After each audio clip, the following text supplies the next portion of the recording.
रीना और अमित की शादी हुए लगभग 10 वर्ष बीत चुके थे। रीना और अमित दोनों ही सर्विस करते थे और उनके दो छोटे बच्चे भी थे। दोनों अपनी नौकरी की वजह से अपने घर परिवार से दूर रहते थे। रीना की सास ससुर दूसरे शहर में रहते थे क्योंकि ससुर जी की भी नौकरी थी और सब अपनी अपनी नौकरी की वजह से अलग अलग रहते थे। रीना की एक ननद कविता भी थी जो शादीशुदा थी। इसी साल रीना के ससुर रिटायर हो गए थे। तब रीना और अमित ने उनसे कहा भी था कि अब वे चाहे तो उनके साथ आकर रह सकते हैं, अकेले क्या ही रहना है। लेकिन सास ससुर का कहना था कि हमें अपने घर में ही अच्छा लगता है और अभी हम इतने बूढ़े भी नहीं हुए हैं कि बेटे बहू के सहारे की जरूरत पड़े। हम दोनों अभी पूरी तरह से स्वस्थ हैं और हमारी उम्र भी इतनी ज्यादा नहीं हुई है, इसलिए सब अपने अपने घर में आराम से रहते थे। इसी बीच रीना के साथ एक बड़ी समस्या हो गई। रीना की बच्चेदानी में ट्यूमर हो गया और डॉक्टर ने तुरंत ऑपरेशन करके बच्चेदानी निकालने की बात कही। रीना के दो छोटे बच्चे थे, वह कैसे तुरंत ऑपरेशन करवाती। उसने अपनी सास शारदा जी को फोन किया और कुछ दिनों के लिए अपने पास आने को कहा। तब शारदा जी ने साफ मना कर दिया और बोली कि देखो, अब मेरी उम्र हो गई है, मुझसे अब कोई काम नहीं होगा, तुम अपने मायके से किसी को बुला लो। रीना बोली, मम्मी जी, आप कैसी बातें कर रही हैं? अभी पिछले महीने ही तो पापा जी रिटायर हुए हैं। तब तो आप लोगों ने कहा था कि अभी हमारी उम्र इतनी भी नहीं हुई है और हम पूरी तरह स्वस्थ हैं, और आज अचानक आपकी उम्र भी हो गई और आपका स्वास्थ्य भी ठीक नहीं है क्योंकि मुझे जरूरत पड़ गई है। आपको तो पता ही है कि मेरे मायके में मेरी माँ नहीं है और किसी की भाभी जाकर ननद के लिए नहीं करने वाली। यह सब बातें तो सब जानते हैं और वैसे भी भाभी के दो छोटे छोटे बच्चे हैं, तो मैं उनसे कोई उम्मीद भी कैसे करूं। साथ ही अभी 6 महीने पहले ही तो आप कविता दीदी के घर जाकर 3 महीने के लिए रुकी थी, उनके छोटे बेटे की डिलीवरी के लिए। उस वक्त तो पापा भी जॉब भी करते थे, फिर भी आप उन्हें अकेला छोड़कर चली गई थी। और अभी 6 महीने बाद जब पापा भी रिटायर हो चुके हैं और आप लोग आराम से यहाँ बिना किसी फिक्र के रह सकती हैं, तो आप यहाँ आने से मना कर रही हैं। लेकिन शारदा जी ने कुछ भी नहीं सुना और बोली कि वह सब अब मुझे नहीं पता, मैं नहीं आ सकती। तुम्हें जो इंतजाम करना है तुम कर लो, मुझसे कोई उम्मीद मत रखना, मुझसे अब यह सब नहीं होगा। रीना को समझ में आ चुका था कि बेटी के लिए तो सारे काम हो जाएंगे पर बहू के लिए नहीं हो पाएगा। अमित ने भी अपनी माँ से बात करने की कोशिश की और कहा, मम्मी, अभी आपका आना बहुत जरूरी है, वरना बहुत दिक्कत हो जाएगी। लेकिन फिर भी शारदा जी ने साफ मना कर दिया। तब अमित ने कहा कि रीना को लेकर मैं ही वहां आ जाता हूँ, आप वहीं पर कुछ दिन देख लेना। लेकिन इसके लिए भी शारदा जी ने मना कर दिया और बोली कि अब हमारी उम्र नहीं रही यह सब देखने और करने की। रीना को पूरी तरह समझ में आ चुका था कि अगर वह उनकी बेटी होती तो शारदा जी सब कुछ करने को तैयार हो जाती। लेकिन वह बहू थी और इतनी बड़ी मुसीबत उसके सिर पर आ पड़ी थी, फिर भी उसकी मदद करने को वे तैयार नहीं थी। खैर, ऑपरेशन तो करवाना ही था, वरना दिक्कत बढ़ जाती। रीना ने अपनी कामवाली से बात करके उसकी बहन को कुछ दिनों के लिए फुल टाइम अपने घर में रख लिया ताकि वह खाना पीना बना सके, वक्त पर बच्चों को खिला सके और उनकी देखभाल कर सके। बाकी कामों के लिए घर में एक मेड पहले से थी। अस्पताल में किसी तरह रीना और अमित ने मिलकर सब मैनेज किया क्योंकि छोटे बच्चे थे और उन्हें घर पर अकेला छोड़ना भी संभव नहीं था। बहुत रिस्क लेकर एक बिल्कुल नई मेड के भरोसे बच्चे को छोड़ा गया। अमित अस्पताल और घर के बीच दौड़ दौड़कर पूरी तरह परेशान हो चुका था और बच्चे भी मम्मी पापा के ज्यादातर वक्त अस्पताल में रहने की वजह से बहुत परेशान थे। जैसे तैसे रीना ऑपरेशन के बाद ठीक होकर घर आ गई, लेकिन वह पूरी तरह स्वस्थ नहीं थी और डॉक्टर ने अभी कुछ दिन आराम करने की सलाह दी थी। करीब 2 महीने बहुत परेशानी में बीते, लेकिन शारदा जी रीना के पास नहीं आई। रीना के दिल में अपने सास ससुर के लिए एक अजीब सी गांठ पड़ गई थी और वह हमेशा सोचती रहती थी कि लोग बहू को गलत बोलते हैं, लेकिन बहू के साथ ससुराल में क्या क्या गलत होता है यह कोई नहीं देखता।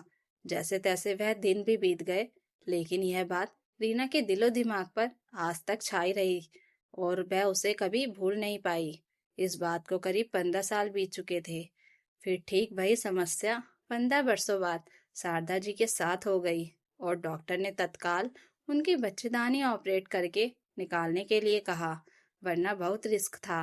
अब शारदा जी की सच में उम्र काफी ज्यादा हो चुकी थी। उन्होंने तुरंत अमित को फोन किया और कहा कि रीना और तुम दोनों फौरन यहाँ आ जाओ, मुझे ऑपरेशन करवाना है। अमित ने कहा, हाँ मम्मी, मैं तुरंत आता हूँ, या फिर आप लोग ही यहाँ आ जाइए। और वह रीना से कहने लगा कि मम्मी को ऑपरेशन करवाना है, हमें तुरंत वहां चलना पड़ेगा, या फिर मम्मी पापा को हम यहीं बुला लेते हैं। लेकिन रीना ने साफ मना कर दिया। फोन अपने हाथ में लिया और अपनी सास शारदा जी से बोली, मम्मी जी, मैं आपकी कोई सेवा नहीं कर सकती और ना ही कोई मदद कर सकती हूँ। आप कविता दीदी से करवा लीजिए। आखिर उनके लिए भी तो आपने बहुत कुछ किया है। उनके दोनों बच्चों की डिलीवरी में आप उनके साथ थी, तो वह आपके लिए इतना तो करेंगी ही। मेरे लिए आपने कुछ भी नहीं किया। मेरे दोनों बच्चे मेरी माँ के रहते हुए पैदा हुए थे और मेरी सारी सेवा उन्होंने ही की थी। और जब मुझे बच्चेदानी का ऑपरेशन करवाना था, तब आपने साफ मना कर दिया था। उस वक्त मेरे बच्चे भी बहुत छोटे थे और मैं कितनी बड़ी परेशानी में घिर गई थी। फिर भी आपका दिल नहीं पसीजा था। यह सुनते ही शारदा जी जोर जोर से चिल्लाने लगी और बोली, बकवास मत करो रीना, तुम इस घर की इकलौती बहू हो और यह तुम्हारा फर्ज है। तुम्हें अपना फर्ज निभाना ही पड़ेगा। कविता क्यों करेगी? यह अपना ससुराल देखेगी, मायका नहीं। इस पर रीना ने पलट कर जवाब दिया, अच्छा मम्मी जी, मुझे एक नियम आज तक समझ में नहीं आया। एक बहू के ससुराल के लिए सारे फर्ज होते हैं, लेकिन एक सास के सारे फर्ज सिर्फ बेटी के लिए होते हैं और बहू के हिस्से में सिर्फ जिम्मेदारियां आती हैं। मैं भूली नहीं हूँ मम्मी जी कि आपने मेरे साथ क्या किया था, और ना ही कभी भूलूंगी। यह सुनकर अमित जोर जोर से चिल्लाने लगा और बोला, हिम्मत कैसे हुई तुम्हारी मेरी मम्मी से ऐसे बात करने की? तुम्हें चलकर मेरी मम्मी की सेवा करनी ही पड़ेगी, वरना मुझसे बुरा कोई नहीं होगा।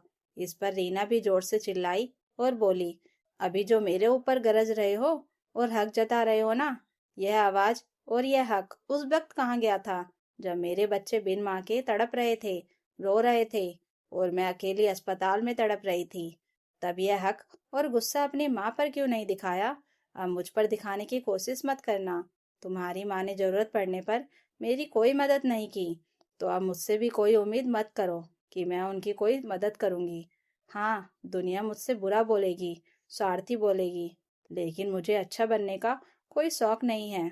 मुझे अपनी सास की कोई सेवा नहीं करनी। जिनकी सेवा उन्होंने की है, वही जाकर उनकी सेवा करें। और हाँ, मैंने तुम्हें रोका नहीं है। बेटे हो तुम, जाकर अपनी माँ की सेवा कर लो। तुम्हारा फर्ज बनता है, मेरा नहीं। जब उन्होंने मेरे लिए कोई फर्ज नहीं निभाया, तो मुझसे भी कोई उम्मीद ना की जाए। अमित के सामने कोई रास्ता नहीं था और शारदा जी को भी अच्छे से पता था कि इस वक्त उन्हें रीना की सबसे ज्यादा जरूरत है।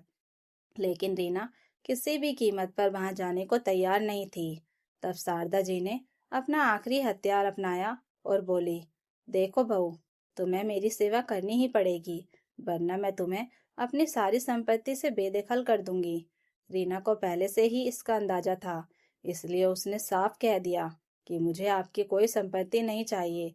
ईश्वर की दया से मैं अपने पैरों पर खड़ी हूँ और अपने लिए संपत्ति खुद बना सकती हूँ और बना भी रही हूँ। आप जिसे चाहें अपनी सारी संपत्ति दे दीजिए और उसी से अपनी सेवा करवा लीजिए। जरा हम भी देखें कि आखिर कितने लोग आकर आपकी सेवा करने के लिए खड़े होते हैं। रीना किसी भी कीमत पर पीछे हटने को तैयार नहीं थी। थोड़ी देर बाद ननद कविता का फोन आया और उसने कहा, भाभी, आप ऐसा कैसे कर सकती हो? आप उस घर की इकलौती बहू हो और उस घर की जिम्मेदारी आपकी है। मुझे अपने मायके की संपत्ति में से कुछ भी नहीं चाहिए, ये आप भी जानती हो, क्योंकि मेरे पास अपने ससुराल में अच्छी खासी संपत्ति है। वह सब तो आप लोगों का ही है और मम्मी पापा की सेवा भी आप लोगों को ही करनी पड़ेगी। यही तो दुनिया की रीत है ना भाभी। इस पर रीना बोली, कविता दीदी, आपकी बात सही है, लेकिन काश यही समझदारी वाली बातें आप आज से 15 साल पहले अपनी मम्मी को भी समझा देती। उस वक्त मुझे उनकी कितनी जरूरत थी, लेकिन उन्होंने साफ मना कर दिया था जबकि वह बिल्कुल स्वस्थ थी और उनकी उम्र भी ज़्यादा नहीं हुई थी, क्योंकि कुछ महीने पहले ही आपके छोटे बेटे की डिलीवरी हुई थी और उन्होंने आपकी पूरी सेवा की थी। लेकिन बहू के लिए उन्होंने अपने हाथ खड़े कर दिए थे। तब आपने उन्हें यह क्यों नहीं समझाया था? कितनी परेशानियों से गुजरी हूं मैं, आज तक नहीं भूल पाई हूँ वह सब। इस पर कविता बोली, भाभी, मानती हूँ कि उस वक्त मम्मी गलत थी और कहीं ना कहीं मैं भी गलत थी, क्योंकि मैंने उन्हें समझाने की कोशिश नहीं की। शायद जब खुद पर कष्ट पड़ता है तभी बातें समझ में आती हैं।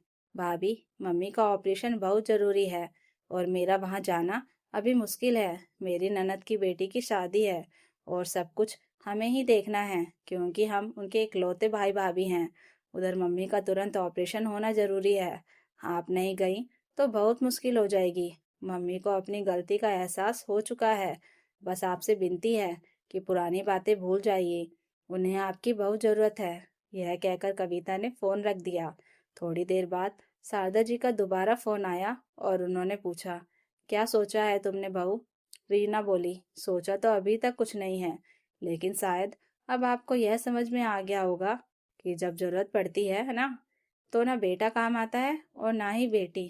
काम तो सिर्फ बहू ही आती है, और उसी बहू के लिए सास ससुर को कुछ भी करने में सबसे ज्यादा तकलीफ होती है।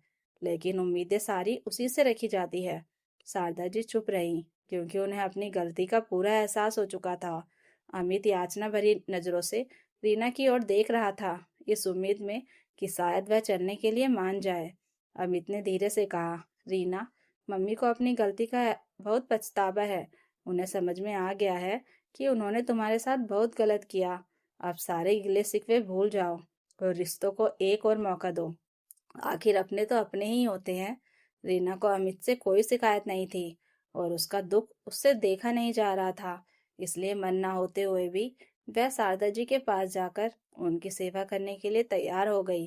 शारदा जी को भी अपनी गलती का एहसास हो चुका था और उन्होंने मन ही मन तय कर लिया था कि जो गलती उनसे हो चुकी है उसे तो वह नहीं सुधार सकती, लेकिन आगे कभी ऐसा कुछ नहीं करेंगी जिससे उनकी बहू का दिल दुखे।